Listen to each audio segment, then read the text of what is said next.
The rain hammered against the windows of the silver BMW as Victoria Sterling pulled into the parking lot of Hope Valley Children's Hospital. At 38, she'd built a pharmaceutical empire worth $180 million. But none of that mattered when her 7-year-old daughter, Lily, was having one of her difficult days. The doctors said the spinal injury from the accident would never heal. Lily would never walk again. But Victoria refused to accept that finality. Today's appointment was with yet another specialist, another glimmer of hope she desperately chased. "Mommy, look!" Lily's voice rang out from her wheelchair, pointing toward the hospital's small garden area, visible through the glass doors. Victoria followed her gaze and froze. There, dancing in the rain, was a small boy who couldn't have been older than 8. His clothes were torn and dirty, his blonde hair matted against his head. But what stopped Victoria's fright wasn't the boy's obvious poverty. It was what he was doing. The child was performing an elaborate dance, spinning and leaping with pure joy, completely oblivious to the cold rain soaking him to the bone. His movements were fluid, almost professional, like he'd been trained by the best choreographers money could buy. "He's beautiful, Mommy," Lily's voice rang out from her wheelchair, pointing toward the hospital's small garden area, visible through the glass doors. Victoria followed her gaze and froze. There, dancing in the rain, was a small boy who couldn't have been older than 8.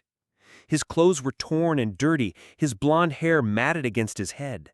But what stopped Victoria's heart wasn't the boy's obvious poverty. It was what he was doing. The child was performing an elaborate dance, spinning and leaping with pure joy, completely oblivious to the cold rain soaking him to the bone. His movements were fluid, almost professional, like he'd been trained by the best choreographers money could buy. "He's beautiful, Mommy," Lily's voice rang out from her wheelchair, pressing her face against the window. "He dances like the angels in my dreams." Victoria's throat tightened. Her daughter hadn't shown interest in anything since the accident 8 months ago. She'd retreated into a shell of silence and sadness that no amount of therapy had been able to crack. "Can we go watch him?" Lily asked, her green eyes sparkling for the first time in months. Against her better judgment, Victoria wheeled Lily outside under the covered walkway. The boy noticed them immediately and stopped dancing, his large hazel eyes wide with surprise and fear. "I'm sorry, ma'am," the boy stammered, backing away. "I wasn't bothering nobody, I swear. I'll leave." "Wait," Lily called out, her voice stronger than Victoria had heard it in months. "Please don't go. You dance like magic." The boy hesitated, looking between Victoria's expensive coat and Lily's wheelchair. You like watching me dance?" "I love it," Lily said simply. "What's your name?" Alex," the boy replied, still wary but no longer backing away. "I'm Lily. This is my mommy, Victoria." "Do you live around here, Alex?" The question hung in the air like a thunderclap. Alex's eyes darted to the alley behind the hospital, then back to Lily's innocent face. "I live wherever the rain doesn't fall too hard," Alex said quietly. Victoria felt something crack inside her chest. This child was homeless, probably had been for God knows how long, and yet he was out here dancing in the rain like it was the most natural thing in the world. "Alex," Victoria found herself saying, "would you like to come inside where it's warm?" The boy's eyes widened with terror. "I can't, ma'am. They'll call the police and then they'll take me to the bad place." "What bad place?" Victoria asked gently, but Alex was already backing away, shaking his head frantically. "I gotta go. I'm sorry I bothered you and the pretty girl." "You didn't bother us," Lily called out desperately. "Alex, please." But the boy was already disappearing into the maze of alleys behind the hospital, leaving Victoria and Lily staring after him in stunned silence. As they sat there, Victoria noticed something glinting in the puddle where Alex had been dancing. She walked over and picked up a small waterlogged photograph. When she turned it over, her blood ran cold. The photograph showed a younger version of Alex, maybe 6 years old, standing next to a woman with auburn hair and brown eyes.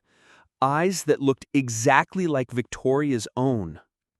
At the bottom, in faded purple ink, were the words, "Alex and Mama, Christmas 2020."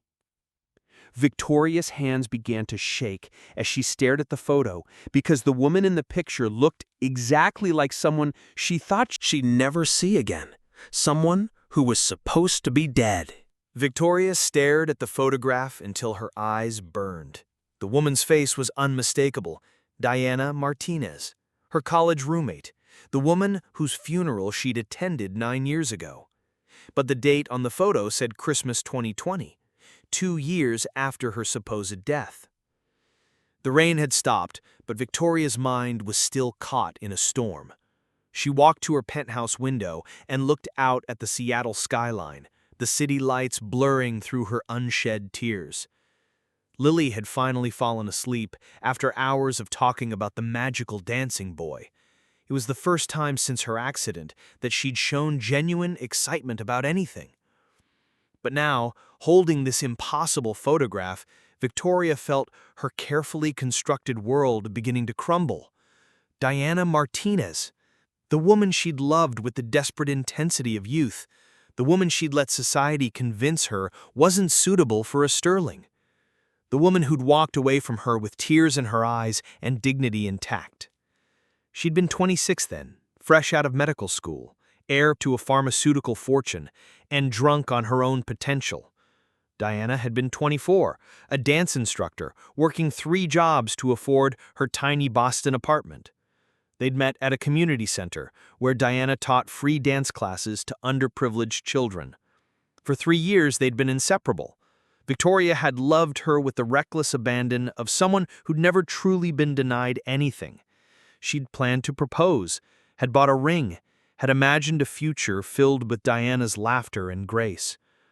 But her mother, Eleanor Sterling, had other plans. "She's not our kind, Victoria," she'd said during one of their final conversations.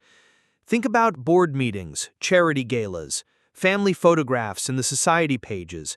Think about what she'd do to our reputation." The pressure had been relentless. Business associates who questioned her judgment, social events where Diana was made to feel like an intruder, her mother's polite cruelty that cut deeper than outright hostility.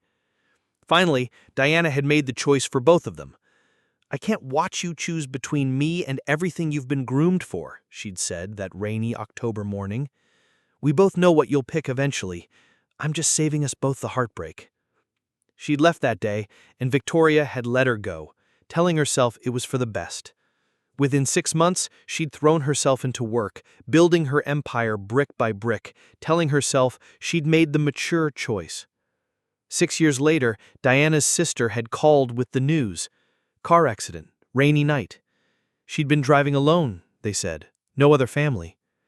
Victoria had attended the funeral from a distance, standing under an umbrella in the back, watching as they lowered the woman she'd never stopped loving into the ground.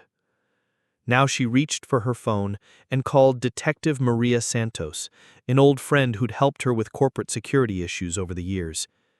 "Vic, it's past midnight. What's this about?" "Just please. And there's a homeless boy, maybe 8 years old, goes by Alex. He's been sleeping rough near Hope Valley Hospital. I need to know everything about him. But Maria, absolute discretion. No official channels, no paper trails." After hanging up, Victoria opened her safe and pulled out a box she hadn't touched in years. Inside were letters Diana had written her during their relationship, photographs of happier times, and the engagement ring she'd never had the courage to give her. As she held Diana's letters, one phrase kept echoing in her mind. "I'll always love you, Victoria, no matter what happens between us." What if Diana had tried to contact her after leaving? What if she'd needed help and Victoria had missed it?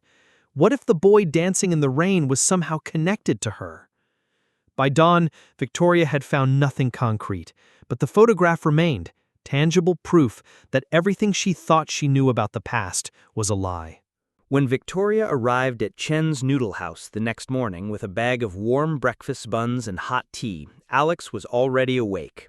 The boy was folding his cardboard shelter with practiced efficiency, every movement economical and purposeful. He moved like someone who'd learned that survival depended on being ready to run at any moment.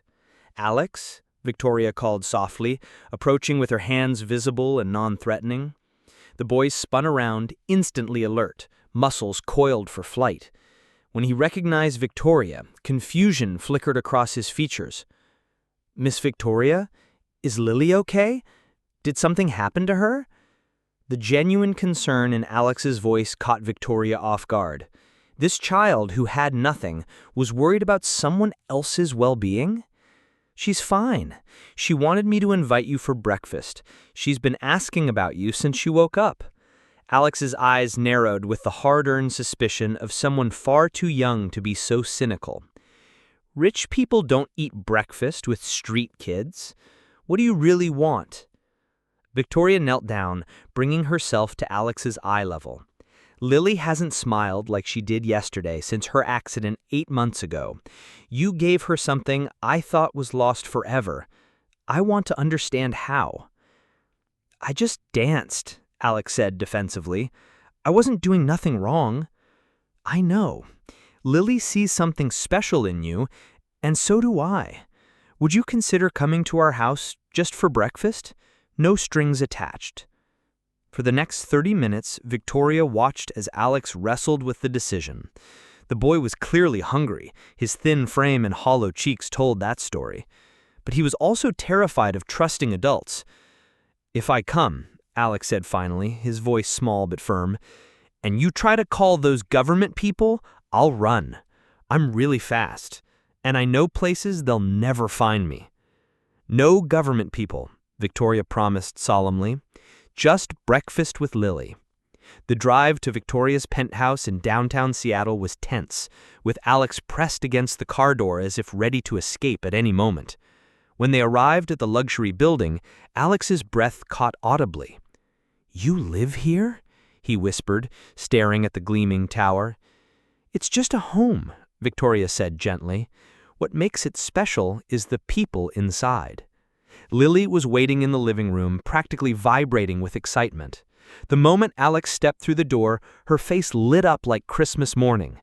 "Alex, you came! I made Mommy buy all your favorite breakfast foods, except I don't know what they are, so I made her buy everything." Over breakfast in the sun-filled dining room, Victoria listened as the children talked. Lily told Alex about her accident, her physical therapy sessions, her dreams of dancing again someday. She spoke with the matter-of-fact acceptance of a child who'd been forced to grow up too quickly.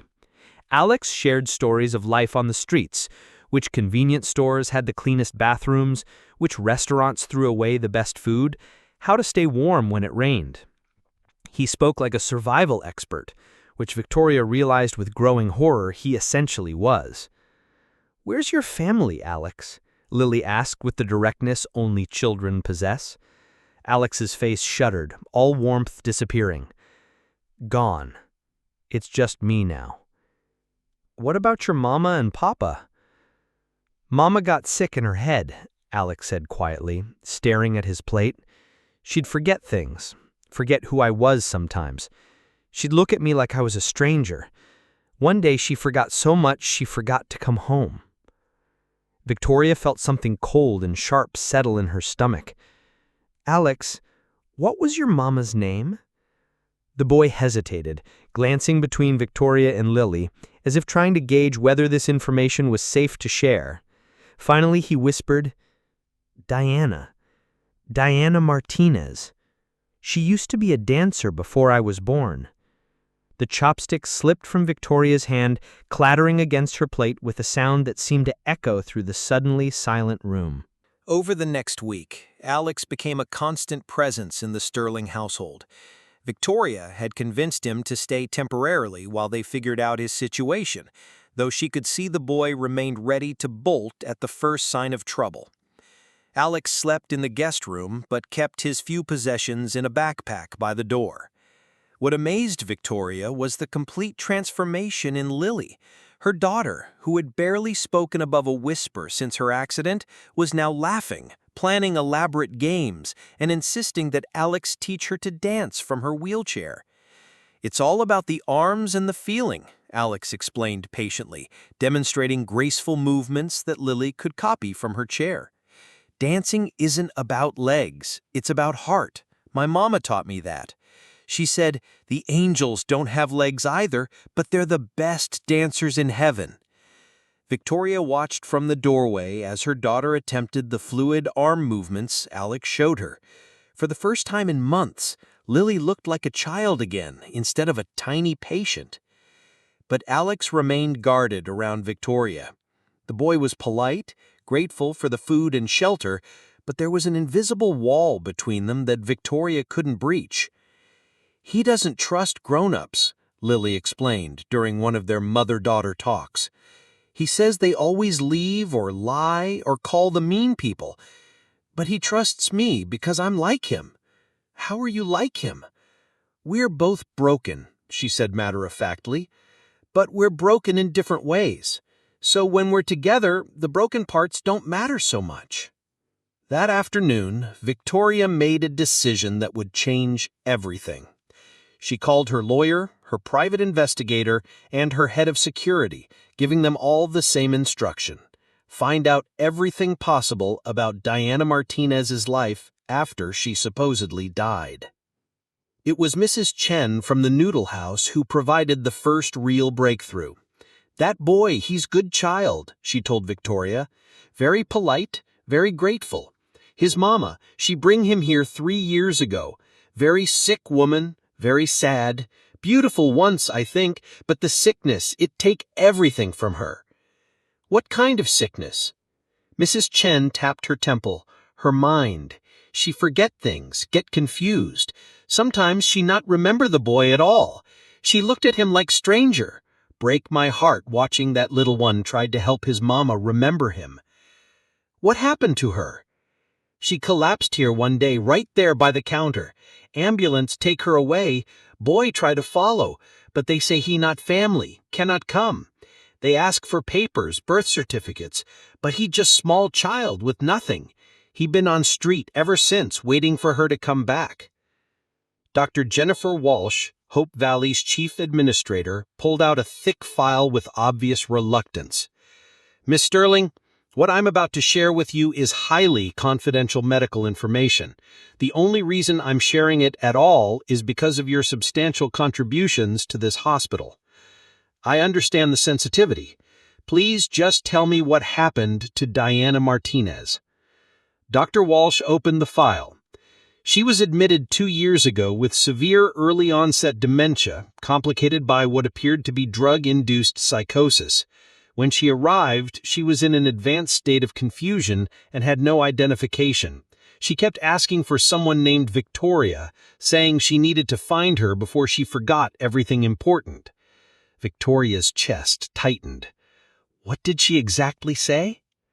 "According to the intake notes, she was quite agitated, repeating phrases like, 'Victoria needs to know about the boy,' and 'I have to tell her the truth before it's too late.'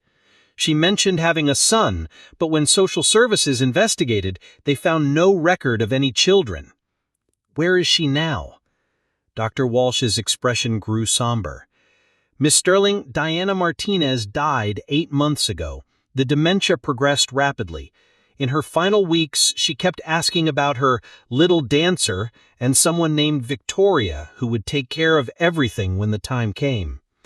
Victoria felt the room spinning. Diana had been alive, had been sick, had died, all while she was building her fortune just miles away. Alex had been alone on the streets for 8 months, waiting for a mother who would never come home. "There's more," Dr. Walsh continued. "In her lucid moments, she drew these." She handed Victoria an envelope filled with sketches, detailed drawings of a young boy dancing, of a woman in a business suit, of a little girl in a wheelchair. At the bottom of one sketch, in Diana's familiar handwriting, were the words, "Victoria will understand, Victoria will take care of them both. Love finds a way." The DNA test results sat on Victoria's desk like a ticking bomb. Diana had requested the test during one of her final lucid periods, and the results were unambiguous. Alex was Victoria's biological son. The accompanying letter, found among Diana's possessions, explained everything. My dearest Victoria, I was pregnant when I left Boston. I tried to contact you, but your mother made it clear I was never to reach out again. I raised him alone, watching him grow into a beautiful child with your intelligence and my love of dance. But this disease is taking everything from me. Please love him the way I tried to teach him to love himself. Victoria stared at the DNA results and Diana's letter until tears blurred her vision. Alex was her son, hers and Diana's. The boy she'd found dancing in the rain was her own flesh and blood, the child she never knew existed. When Victoria finally returned home, she found Alex and Lily in the living room.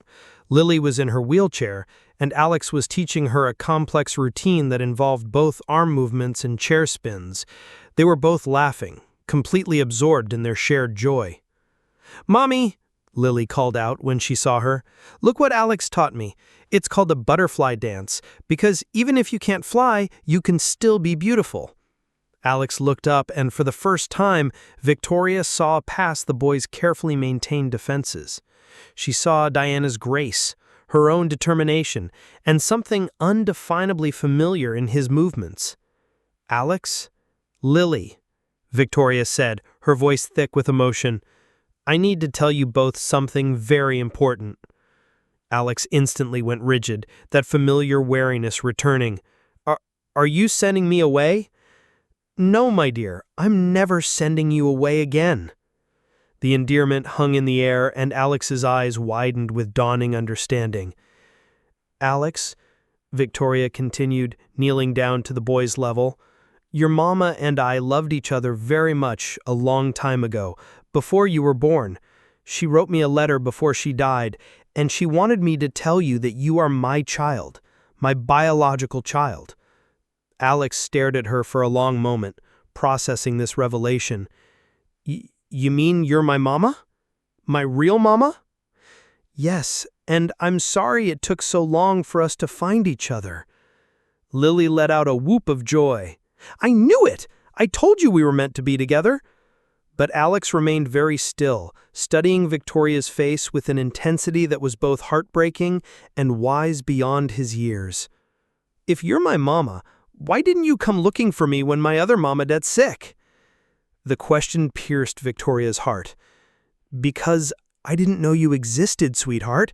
Your mama never told me about you. She thought she was protecting us both." "But you want me now, even though I'm just a street kid with nothing?" Victoria pulled Alex into her arms for the first time, feeling how small and fragile her son was beneath his careful facade of toughness. "Alex, you're not just anything. You're my son, and you're Lily's brother, and you're the most important thing that's ever happened to this family." Alex buried his face in Victoria's shoulder, and for the first time in 3 years, he allowed himself to cry, not from sadness or fear, but from relief, from hope, from finally being home. 3 weeks later, their newfound peace was shattered. Victoria was in her home office reviewing adoption papers when her assistant buzzed her. "Miss Sterling, there are some people here to see you. They say it's about Alex." Through her window, she saw a black sedan parked outside. 2 people in official suits stood at her door, and her blood ran cold when she recognized the woman, Patricia Wells from Child Protective Services. "Keep the children upstairs," Victoria instructed quickly. "Don't let them see what's happening." But as she walked toward the door, she heard Lily's voice calling down, "Mommy, who are those people? Alex is hiding in the closet. He says they're the ones who take kids away." Patricia Wells was stern with graying hair and tired eyes. Her companion introduced himself as James Park from the state attorney's office. "Miss Sterling, we've received reports that you're harboring an undocumented minor child without proper legal custody. We need to speak with the boy." "Alex is my son," Victoria said firmly. "I have DNA test results proving parentage." Which means nothing legally without proper custody procedures, James interjected. The child was living unsupervised on the streets for months. There are protocols that must be completed. This is his home, Victoria said, her voice rising. I'm his biological mother. Biology doesn't equal legal custody, Patricia replied coldly. Until the courts determine that placement with you is in the child's best interest, he needs to be placed in protective custody. From upstairs came Lily's desperate voice. Alex, don't hide. Mommy won't let them take you. But Alex's response was barely audible. Yes, they will. They always do. Victoria's heart broke at the terror in her son's voice. Give me 1 week. I'll fast-track every legal requirement, but please, don't take him from the only family he's ever really known. After intense negotiations and emergency court filings, Victoria managed to secure temporary custody, but the battle was far from over. Her business rival Marcus Blackwood had been feeding information to the authorities, hoping to destabilize her company by creating personal scandal. The custody hearing was scheduled for the following week, and Victoria knew she was fighting not just for Alex, but for the future of her entire family. The King County Family Court was packed as Judge Sarah Chen called the emergency custody hearing to order. Victoria sat with her legal team, while Alex sat between 2 social workers, looking impossibly small in clothes that didn't fit properly. When Alex's eyes met Victoria's, the boy's face crumpled with hope and fear. He mouthed the word "Mama," and Victoria had to grip the table to keep from rushing to him. Your Honor, Marcus Blackwood's attorney began, Miss Victoria Sterling is clearly unfit to care for this child. She has a history of abandoning responsibilities, as evidenced by her 8-year absence from the boy's life. Objection, Victoria's attorney, Lisa Park, interrupted. Your Honor, we have evidence that Mr. Marcus Blackwood has orchestrated this entire custody challenge through fraudulent means for corporate gain.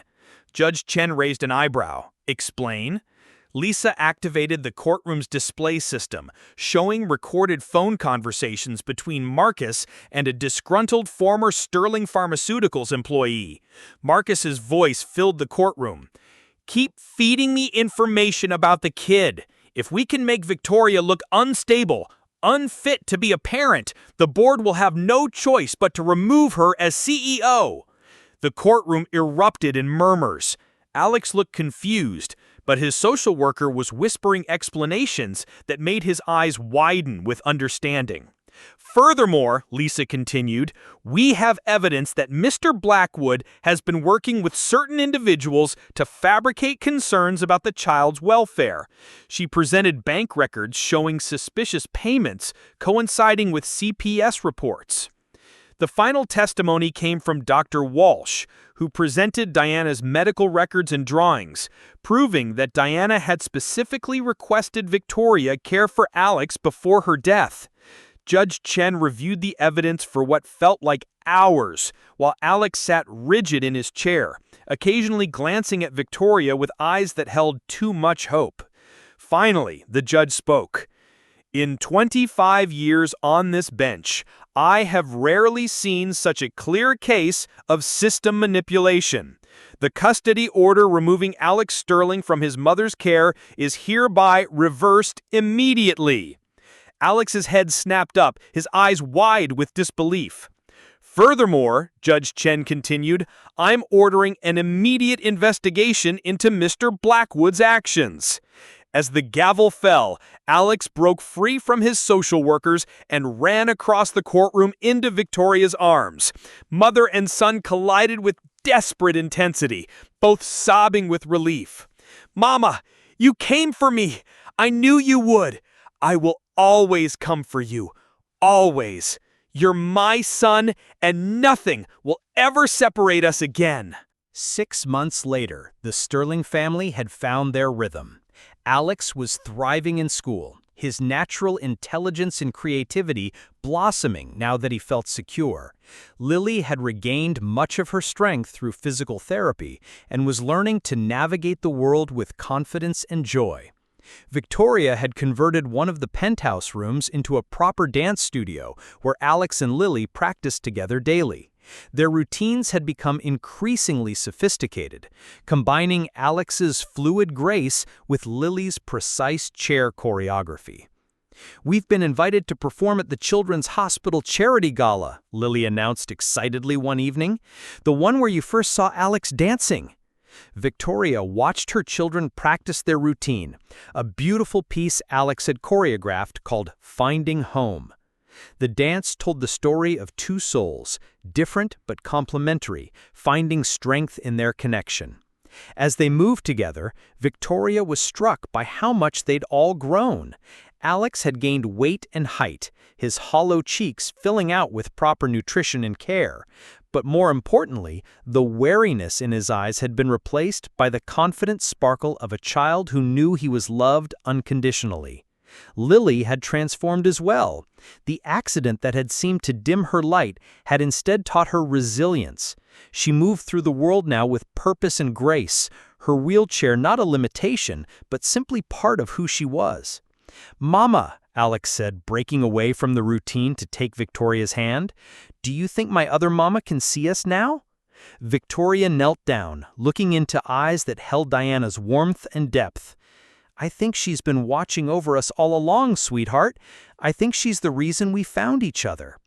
"And I think she's happy," Lily added, rolling closer to complete their family circle. The night of the charity gala, Hope Valley Children's Hospital was transformed into a wonderland of lights and music. Victoria sat in the audience, watching as Alex and Lily took the stage. The same garden where she'd first seen Alex dancing in the rain was visible through the large windows, now beautifully lit and landscaped. As the music began, Alex and Lily moved into their routine. The audience fell silent, mesmerized by the beauty of two children who had turned their individual challenges into shared strength. Alex's movements were fluid and powerful, telling a story of survival and hope. Lily's choreography from her chair was precise and graceful, speaking of resilience and determination. Together, they created something magical, a dance that celebrated not perfection, but the beauty of finding wholeness in love and family. When the music ended, the audience erupted in thunderous applause. Victoria wiped tears from her eyes as her children took their bows, radiant with pride and joy. Later that evening, back home in their dance studio, the three of them stood together surrounded by mirrors that reflected their love infinitely. Victoria had learned that true wealth wasn't measured in money or corporate success, but in moments like these: a son who danced with the grace of angels, a daughter whose spirit could not be dimmed, and the second chance to be the mother they both deserved. Alex took Victoria's hand and Lily's, and together they moved in a simple dance of gratitude. Three hearts beating in perfect rhythm, a family that had been broken by pride and prejudice, but healed by love and the determination to never let go of each other again. Outside, Seattle's skyline glittered in the evening light, but inside the Sterling penthouse, three souls had finally found their way home, dancing together toward a future filled with infinite possibility. Victoria looked at her children, her brilliant, brave, beautiful children, and understood what Diana had tried to tell her in that final letter. Love really did find a way. Despite years of separation and pain, despite a system designed to keep families apart, despite corporate enemies and social prejudice, they had found each other. As they danced together in their studio, surrounded by light and love, Victoria made a silent promise to Diana's memory. She would love Alex the way Diana had dreamed, help him remember every day that he was worthy of unconditional love, and ensure that both her children knew they were home, finally and forever. The dance continued, three hearts in perfect harmony, a family complete at last.